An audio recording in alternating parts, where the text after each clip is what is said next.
So the next topic നോക്കാൻ പോകുന്നത് P H charts ആണ്. Okay, P H chart means pressure enthalpy charts. നമ്മുടെ refrigeration air കണ്ടീഷനിങ്ങിൻ്റെ problems solve ചെയ്യാൻ ഏറ്റവും എളുപ്പമുള്ള മെത്തേഡ് എന്ന് പറഞ്ഞാൽ പി എച്ച് ചാർട്ട് യൂസ് ചെയ്ത് ചെയ്യുന്നതാണ്. സോ അത് നമുക്ക് ആ പി എച്ച് ചാർട്ടിനകത്തുള്ള കമ്പോണൻസ് എന്തൊക്കെയാണെന്ന് നോക്കാം. P H chart X axis നമുക്ക് എൻതാൽപ്പി ഉണ്ട്. ശരിക്കും പറഞ്ഞാൽ എൻതാൽപ്പി അല്ല, specific enthalpy. That means per കിലോഗ്രാമിനുള്ള എൻതാൽപ്പി വാല്യൂ ആണ് നമുക്ക് എക്സ് ആക്സിൽ അവൈലബിൾ ആയിട്ടുള്ളത് in unit kilo joules per kilogram. Then Y axis we have pressure. Usually ബാറിൽ തന്നെ ആയിരിക്കും അതിൻ്റെ യൂണിറ്റ്സ് മാർക്ക് ചെയ്തിട്ടുണ്ടാകും. ഓക്കെ, ഇത് രണ്ടും കഴിഞ്ഞാൽ പി എച്ച് ചാർട്ടിലുള്ള ഏറ്റവും മേജറായിട്ടുള്ള ഒരു കർവ് എന്ന് പറയുന്നത് നമ്മുടെ സാച്ചുറേഷൻ കർവാണ്. Okay, saturation curve. സോ ഞാൻ ആദ്യമേ സാച്ചുറേഷൻ കർവിൻ്റെ പോയിൻ്റ് തൊട്ട് സ്റ്റാർട്ട് ചെയ്യാം. ഇതിപ്പോൾ ഒരു വാട്ടറിൻ്റെ കേസിലുള്ള നമ്മുടെ നോർമൽ വാട്ടറിൻ്റെ കേസിലുള്ള പി എച്ച് ചാർട്ട് ആയിരുന്നു എന്ന് അസ്യൂം ചെയ്യുക. അങ്ങനെയാണെങ്കിൽ ഇവിടെ നിന്ന് ഇങ്ങോട്ട് സ്റ്റാർട്ട് ചെയ്യുന്ന എൻതാൽപ്പി വാല്യൂ, സേ ഇവിടുത്തെ എൻതാൽപ്പി വാല്യൂ 0 ആണ് എന്ന് അസ്യൂം ചെയ്യുക. ഓക്കെ, ദെൻ ഞാൻ 0 എൻതാൽപ്പിയിലുള്ള വാട്ടറിന് ഞാൻ ഹീറ്റ് ചെയ്യുകയാണ്. ഓക്കെ, ഒരു ടെമ്പറേച്ചർ കൊടുത്ത് ഞാനതിന് ഹീറ്റ് ചെയ്യുകയാണ്. ഹീറ്റ് ചെയ്യുമ്പോൾ എന്ത് പറ്റും? ഇതിനകത്തുള്ള water molecules will absorb this heat energy and അതിൻ്റെ എനർജി വാല്യൂ ഇൻക്രീസ് ചെയ്യും. ടെമ്പറേച്ചർ ഇൻക്രീസ് ചെയ്യും, അതുപോലെ തന്നെ എനർജി വാല്യൂ ഇൻക്രീസ് ചെയ്യും.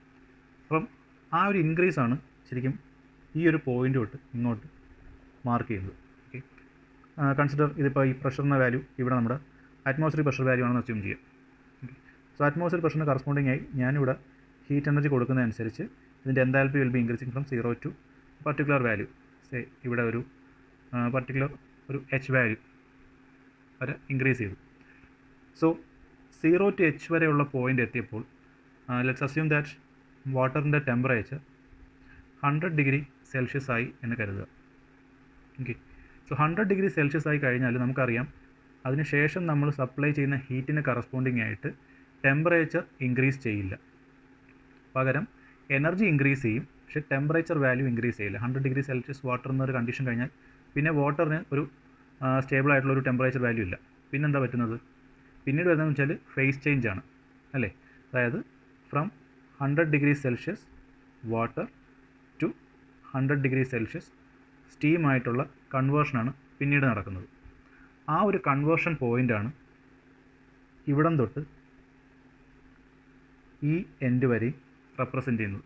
അതായത് ഈ പോയിൻ്റ് എത്തുമ്പോൾ ഞാനിപ്പോൾ പറഞ്ഞ വാട്ടറിൻ്റെ എക്സാമ്പിൾ വെച്ച് പറയുവാണെങ്കിൽ here we have 100 degree Celsius water അല്ലെങ്കിൽ ലിക്വിഡ് ഫോമാണ്. ഓക്കെ, അതിനുശേഷം ഞാൻ അപ്ലൈ ചെയ്യുന്ന ഹീറ്റ് എനർജി കാരണം ഇതിൻ്റെ എൻതാൽപ്പി വാല്യൂ ഇൻക്രീസ് ചെയ്യുന്നുണ്ട്. എന്നിട്ട് അത് വാട്ടറിൽ നിന്നും സ്റ്റീമായിട്ട് പതുക്കെ കൺവേർട്ട് ആവുന്നുണ്ട്. Okay, so when all the molecules in this chamber absorb heat energy, maximum absorb ചെയ്യുന്ന മാക്സിമം ഹീറ്റ് എനർജി അബ്സോർബ് ചെയ്ത് കഴിയുമ്പോഴത്തേക്കും it will completely become 100 degree Celsius steam. അതായത് വാട്ടർ മൊത്തം ഇവാപ്പറേറ്റ് ചെയ്ത് മൊത്തമായിട്ട് സ്റ്റീമായിട്ട് കൺവേർട്ട് ആവും. ആ ഒരു പോയിൻ്റാണ് ഇവിടെ റെപ്രസെൻ്റ് ചെയ്യുന്നത്. അതായത് 100 ഡിഗ്രി സെൽഷ്യസിലെ gaseous state. Okay, so here we have 100 degree Celsius liquid and here we have 100 degree Celsius gas condition.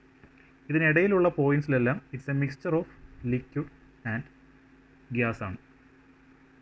Okay, so 100% liquid ലൈനിനെയും 100% ഗ്യാസ് ലൈനിനെയും ഡിഫറെൻറ്റ് പ്രഷറിന് കറസ്പോണ്ടിങ് ആയിട്ട് പ്ലോട്ട് ചെയ്ത് കഴിഞ്ഞാൽ നമുക്ക് കിട്ടുന്ന കർവാണ് സാച്ചുറേഷൻ കർവ് എന്ന് പറയുന്നത്. Saturation curve. ദെൻ ഈ സാച്ചുറേഷൻ കർവിൻ്റെ ഈ ഒരു പോയിൻ്റ് നമ്മൾ ക്രിട്ടിക്കൽ പോയിൻ്റ് എന്ന് പറയും. ക്ലിയർ? സോ ഇതാണ് പി എച്ച് ചാർട്ടിലെ സാച്ചുറേഷൻ കർവ്. നമ്മളിപ്പം ഏതൊരു റെഫ്രിജറൻറ്റിൻ്റെ പി എച്ച് ചാർട്ട് എടുത്ത് നോക്കിക്കഴിഞ്ഞാലും അവിടെയെല്ലാം കറസ്പോണ്ടിങ് ആയിട്ടുള്ള ഈ സാച്ചുറേഷൻ കർവിൻ്റെ ഷേപ്പ് നമുക്ക് ഐഡൻറ്റിഫൈ ചെയ്യാൻ പറ്റും. ചിലയിടത്ത് ചിലപ്പം ഇത്രയും ബ്രോഡായിട്ടുള്ള ഇത്രയും ഡിസ്റ്റൻസ് ഒന്നും കാണില്ല, വളരെ ക്ലോസ് ആയിട്ട് വരുന്ന രീതിയിലായിരിക്കും ചാർട്ട് കൺസ്ട്രക്ട് ചെയ്തിട്ടുണ്ടാകുന്നത്. ഇനി നമുക്ക് വേപ്പർ കമ്പഷൻ്റെ പ്രോബ്ലം ചെയ്യുമ്പോഴത്തേക്കും പി എച്ച് ചാർട്ടിൽ വരുന്ന ബാക്കി കമ്പോണൻസ് ഏതൊക്കെയാണെന്ന് നോക്കാം. സോ ഫസ്റ്റ് വൺ ഞാൻ പറഞ്ഞു സാച്ചുറേഷൻ കർവ്. ദെൻ ഇതിലെ ഹൊറിസോണ്ടൽ ലൈൻസ് റെപ്രസെൻ്റ് ചെയ്യുന്നത് കോൺസ്റ്റൻറ്റ് പ്രഷർ വാല്യൂസ് ആണ്. ഓക്കെ, കോൺസ്റ്റൻറ്റ് പ്രഷർ വാല്യൂസാണ് ഹൊറിസോണ്ടൽ ലൈൻസ് റെപ്രസെൻറ്റ് ചെയ്യുന്നത്. അതുപോലെ വെർട്ടിക്കൽ ലൈൻസ് റെപ്രസെൻറ്റ് ചെയ്യുന്നത് ഞാനിപ്പോൾ വെർട്ടിക്കൽ ഒരു പോയിൻ്റ് എടുക്കുന്നു. വെർട്ടിക്കൽ ലൈൻസ് റെപ്രസെൻറ്റ് ചെയ്യുന്നത് കോൺസ്റ്റൻറ്റ് എൻതാൽപ്പി വാല്യൂസാണ്. Constant enthalpy values. ഓക്കെ, ഇത് രണ്ടും നമുക്ക് അതിൻ്റെ ആക്സിൽ നിന്ന് തന്നെ അറിയാവുന്ന ക്വാണ്ടിറ്റീസാണ്. ഇത് കൂടാതെ വരുന്ന വളരെ ഇമ്പോർട്ടൻ്റ് ആയിട്ടുള്ള ഒരു ലൈൻ എന്ന് പറയുന്നത് ടെമ്പറേച്ചർ ലൈൻസാണ്. ഓക്കെ, സോ ഞാൻ ഈ നേരത്തെ പറഞ്ഞ എക്സാമ്പിൾ നോക്കിക്കഴിഞ്ഞാൽ ഈ ഒരു പോയിന്റിൽ ഇറ്റ്സ് 100 ഡിഗ്രി സെൽഷ്യസ് ലിക്വിഡ് കണ്ടീഷനാണ്. ഇവിടെ വരുമ്പോൾ 100 degree Celsius gaseous condition. Okay, അതായത് ഈ ഒരു സ്ട്രെയിറ്റ് ലൈൻ റെപ്രസെൻറ്റ് ചെയ്യുന്നത് ഒരു കോൺസ്റ്റൻറ്റ് ടെമ്പറേച്ചറാണ് അല്ലേ. കോൺസ്റ്റൻറ്റ് ടെമ്പറേച്ചറാണ് കർവിന് ഇടയിൽ വരുന്ന ആ ഒരു ലൈൻ റെപ്രസെൻറ്റ് ചെയ്യുന്നത്. Okay, so inside the saturation curve constant pressure lines and constant temperature lines രണ്ടും എക്സ് ആക്സിന് പാരലൽ ആയിട്ടുള്ള ഹൊറിസോണ്ടൽ ലൈൻസ് ആണ്. ഇനി ഈ കർവിൻ്റെ ലെഫ്റ്റ് സൈഡിലോട്ടും റൈറ്റ് സൈഡിലോട്ടും ഈ ടെമ്പറേച്ചർ ലൈൻസിൻ്റെ ഡീവിയേഷൻ എങ്ങനെയാണെന്ന് നോക്കാം. നമ്മുടെ സാച്ചുറേഷൻ കർവിൻ്റെ ലെഫ്റ്റ് സൈഡിലോട്ട്, അതായത് സാച്ചുറേറ്റഡ് ലിക്വിഡ് ലൈനിൻ്റെ ലെഫ്റ്റ് സൈഡിലോട്ട് temperature lines will be vertically upwards. Okay, ഞാനിപ്പോൾ ഈ വരച്ചിരിക്കുന്ന ഈ ഒരു വെർട്ടിക്കൽ ലൈനും റെപ്രസെൻറ്റ് ചെയ്യുന്നത് 100 ഡിഗ്രി സെൽഷ്യസ് എന്ന് പറയുന്ന ടെമ്പറേച്ചർ തന്നെയാണ്. ഇഫ് എനിക്ക് കൺസിഡർ ചെയ്യുന്ന ചാർട്ട് കർവ് വാട്ടറിൻ്റെ ആണെന്നുണ്ടെങ്കിൽ. ഓക്കെ, സോ സാച്ചുറേഷൻ കർവിൻ്റെ ലെഫ്റ്റ് സൈഡിലോട്ട് temperature lines are vertically downward. Saturation കർവിനകത്ത് ഇറ്റ്സ് ഹൊറിസോണ്ടൽ. ദെൻ സാച്ചുറേഷൻ കർവിൽ നിന്ന് പുറത്ത് വരുമ്പോഴത്തേക്കും ടെമ്പറേച്ചർ ലൈൻസ് എന്ന് പറയുന്നത് ആദ്യം ഒന്ന് ചെറുതായിട്ടൊന്ന് കർവ് ചെയ്യും. Then gradually comes to a vertical line. നമ്മുടെ കോൺസ്റ്റൻറ്റ് എൻതാൽപ്പി ലൈൻസ് പറയുന്ന പോലെ നേരെ വെർട്ടിക്കലായിട്ടല്ല വരുന്നത്, ജസ്റ്റ് സാച്ചുറേറ്റഡ് വേപ്പർ ലൈൻ കഴിഞ്ഞിട്ട് ഒന്ന് കർവ് ചെയ്ത് ദെൻ താഴോട്ട് വെർട്ടിക്കലായിട്ട് വന്ന് ചേരും. സോ ഇങ്ങനെയാണ് അതിൻ്റെ ടെമ്പറേച്ചർ ലൈൻസ് ഇരിക്കുന്നത്. ഇത് വളരെ ഇമ്പോർട്ടൻ്റ് ആയിട്ടുള്ള കാര്യമാണ്, കാരണം ഇതിൻ്റെ ബേസ് ചെയ്തിട്ടായിരിക്കും നമ്മൾ വേപ്പർ കംപ്രഷൻ്റെ മോസ്റ്റ് ഓഫ് ദ പ്രോബ്ലംസും ചെയ്യുന്നത്. ഇനി ഞാനീ വരച്ച കോൺസ്റ്റൻറ്റ് പ്രഷർ ലൈന് കറസ്പോണ്ടിങ് ആയിട്ട് അല്ലെങ്കിൽ ആ സെയിം ലൈനിൽ തന്നെ അവിടെ ഒരു ടെമ്പറേച്ചർ ലൈൻസ് ഉണ്ടാവും. സോ നമ്മുടെ ചാർട്ടിൽ ഇതിനകത്തുള്ള എല്ലാ ലൈൻസിനകത്തും കോൺസ്റ്റൻറ്റ് പ്രഷർ വാല്യൂസും ടെമ്പറേച്ചർ വാല്യൂസും മാർക്കണം നിർബന്ധമില്ല. ഒരൊറ്റ സിംഗിൾ ലൈനിൽ തന്നെ ആയിരിക്കും അതിന് കറസ്പോണ്ടിങ് ആയിട്ടുള്ള temperature value pressure value mark ചെയ്യുന്നത്. പ്രഷർ വാല്യൂ അവിടെ മാർക്ക് ചെയ്തില്ലാന്ന് പറയും, കാരണം പ്രഷർ നമുക്ക് we can read from the Y axis. Okay, so ഈ ഒരു ഫോമാറ്റിലാണ് കോൺസ്റ്റൻറ്റ് ടെമ്പറേച്ചർ ലൈൻ പോകുന്നത്. വേറെ ഒരു പർട്ടിക്കുലർ പ്രഷറിന് കറസ്പോണ്ടിങ് ആയിട്ടുള്ള ടെമ്പറേച്ചർ ലൈൻ അപ്പം ഈ രീതിയിലായിരിക്കും പോകുന്നത്. Will come vertically downward up to saturation liquid line, then കോസ്റ്റിലേക്ക് ഹൊറിസോണ്ടൽ ലൈൻ, അത് കഴിഞ്ഞ് പുറത്ത് വരുമ്പോൾ കർവ് ചെയ്ത് ഗ്രാജുവലി വെർട്ടിക്കലി ഡൗൺവേർഡ് ആയിട്ട് മാറും. ഓക്കെ, സോ ഈ 3 ലൈൻസാണ് ഏറ്റവും ഇമ്പോർട്ടൻ്റ് ആയിട്ട് വരുന്നത്. ഇത് കൂടാതെ ബാക്കി നമുക്കൊരു പ്രോബ്ലം സൈഡിൽ വരുമ്പോഴത്തേക്കും ഏറ്റവും ഇമ്പോർട്ടൻ്റ് ആയിട്ട് വരുന്ന ലൈൻ എന്ന് പറയുന്നത് കോൺസ്റ്റൻറ്റ് എൻട്രോപ്പി ലൈൻസ് ആണ്. കോൺസ്റ്റൻറ്റ് എൻട്രോപ്പി എന്ന് പറഞ്ഞാൽ നമ്മുടെ വി സി എസ് കംപ്രഷൻ്റെ വി സി സിസ്റ്റത്തിലെല്ലാം കേസിൽ നമ്മൾ കംപ്രഷൻ എന്ന് പറയുന്ന പ്രോസസ്സ് ഐസെൻട്രോപ്പിക് ആണ് എന്നാണ് അസ്യൂം ചെയ്യുന്നത്, കോൺസ്റ്റൻറ്റ് എൻട്രോപ്പി. സോ സപ്പോസ് ഇത് നമ്മുടെ കംപ്രസറിൻ്റെ ഒരു ഇൻലെറ്റ് കണ്ടീഷൻ 1 ആയിരുന്നു എന്ന് അസ്യൂം ചെയ്യുക. സോ ഇവിടെ നിന്ന് 1 to 2 എന്ന് പറയുന്ന കംപ്രഷൻ പ്രോസസ്സ് നടക്കുന്നത് ഒരു ഐസെൻട്രോപ്പിക് ലൈനിലായിരിക്കും. ഓക്കെ, നിങ്ങൾ ആ ഒരു പി എച്ച് ചാർട്ട് എടുത്ത് നോക്കിക്കഴിഞ്ഞാൽ can find several lines like this. Saturated vapour ലൈനിൽ നിന്ന് സ്റ്റാർട്ട് ചെയ്യുന്ന കുറേ സ്ലോപ്പ് ചെയ്തിട്ടുള്ള ലൈൻസ് ഉണ്ട്. അതെല്ലാം റെപ്രസെൻറ്റ് ചെയ്യുന്നത് കോൺസ്റ്റൻറ്റ് എൻട്രോപ്പിയാണ്. ക്ലിയർ? ദെൻ ഇത് കൂടാതെ പിന്നീട് നമുക്കുള്ളതെന്ന് പറഞ്ഞു കഴിഞ്ഞാൽ we will have the specific volume lines and the dryness fraction lines. Dryness fraction എന്ന് പറയുമ്പോൾ എന്താണ്? ഡ്രൈനസ് ഫ്രാക്ഷൻ എക്സ് റെപ്രസെൻറ്റ് ചെയ്യുന്നത് നമ്മൾ എടുക്കുന്ന ഒരു പർട്ടിക്കുലർ മിക്സ്ചറിൽ, ഞാനിവിടെ ഇപ്പം 100 ഡിഗ്രി സെൽഷ്യസ് വാട്ടർ ഇരിക്കുന്നതിനകത്ത് മോർ ഹീറ്റ് ആഡ് ചെയ്തു. ഒരു പർട്ടിക്കുലർ ടൈം കഴിഞ്ഞപ്പോഴത്തേക്കും ഞാൻ ഈ കണ്ടെയ്നറിനകത്ത് എത്രത്തോളം മാസ് ഓഫ് സ്റ്റീമുണ്ട് അല്ലെങ്കിൽ വേപ്പറുണ്ട് ഡിവൈഡഡ് ബൈ അതിനകത്തുള്ള total mass of water plus steam. Okay, അതായത് mass of vapour divided by mass of liquid plus vapour. Total എത്രയാണോ മാസ് അതിനകത്ത് എത്രത്തോളം കണ്ടൻറ്റ് വേപ്പർ ആയിട്ടുണ്ട്, ആ ഒരു റേഷ്യോ ആണ് നമ്മൾ ഡ്രൈനസ് ഫ്രാക്ഷൻ റെപ്രസെൻറ്റ് ചെയ്യുന്നത്. And you use the simple X.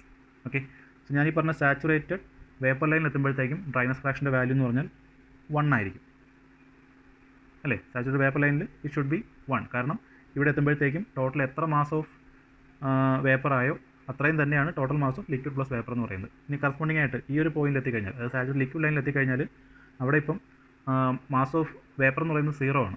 അതുകൊണ്ട് നമ്മൾ സാച്ചുറേറ്റഡ് ലിക്വിഡ് എന്ന് പറയുന്നത് ഇവിടെ 1 യൂണിറ്റ് പോലും അവിടെ നമുക്ക് വേപ്പർ കണ്ടീഷനിലോട്ട് മാറിയിട്ടില്ല. പക്ഷേ ടോട്ടൽ മാസിനകത്തുള്ളത് മൊത്തം ലിക്വിഡാണ് താനും. ഓക്കെ, സോ ഇവിടെ ഡ്രൈനെസ് ഫ്രാക്ഷൻ്റെ വാല്യൂ 0 ആയിരിക്കും.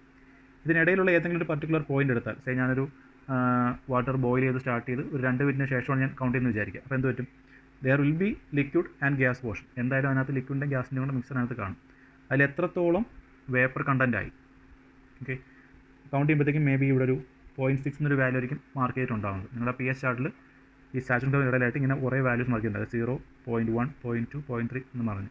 സോ അത് റെപ്രസെൻറ്റ് ചെയ്യുന്നത് എക്സിൻ്റെ വാല്യൂ ആണ്. എക്സിൻ്റെ വാല്യൂ ആണ് 0.6 എന്ന് മാർക്ക് ചെയ്തേക്കുന്നത്. അതായത് 10 parts of liquid plus gas എടുത്തു കഴിഞ്ഞാൽ അതിനകത്ത് 6 പാർട്സും വേപ്പറായിട്ട് മാറിക്കഴിഞ്ഞു. Okay, so that dryness fraction lines അപ്പം ഈ ഒരു ഫോർമാറ്റിലായിരിക്കും സാച്ചുറേഷൻ കർവിന് അകത്ത് മാർക്ക് ചെയ്തേക്കുന്നത്. പിന്നീട് നമുക്ക് ആവശ്യമുള്ളതെന്ന് പറയുന്നത് കോൺസ്റ്റൻറ്റ് വോളിയം ലൈൻസ് ആയിരിക്കും. കോൺസ്റ്റൻറ്റ് വോളിയം ലൈൻസ് ചിലപ്പോൾ നിങ്ങൾക്ക് direct specific volume lines, constant specific volume lines ചിലപ്പോൾ നിങ്ങൾക്ക് ഡയറക്റ്റ് സ്പെസിഫിക് വോളിയം വാല്യൂ വെച്ചിട്ടായിരിക്കും മാർക്ക് ചെയ്തേക്കുന്നത്. അല്ലെങ്കിൽ ചിലപ്പം ലോഗിൻ്റെ ടേംസിലായിരിക്കും മാർക്ക് ചെയ്തേക്കുന്നത്. Log value of specific value ആയിരിക്കും മാർക്ക് ചെയ്തിട്ടുണ്ടാകുന്നത്.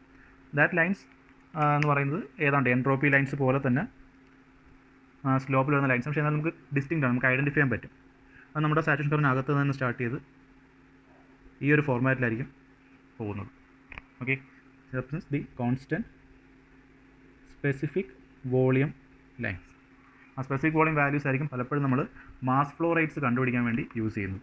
ഓക്കെ, സോ ഇത്രയാണ് ഒരു വേപ്പർ കമ്പഷൻ സിസ്റ്റത്തിൻ്റെ പി എച്ച് ചാർട്ട്. നമ്മൾ പ്രോബ്ലത്തിന് യൂസ് ചെയ്യുന്ന പി എച്ച് ചാർട്ടിനകത്ത് വരുന്ന ലൈൻസ് ആൻഡ് കമ്പോണൻസ്. ഇനി ഇത് യൂസ് ചെയ്തിട്ടുള്ളൊരു പ്രോബ്ലം എങ്ങനെയാണ് സോൾവ് ചെയ്യുന്നത് നോക്കാം.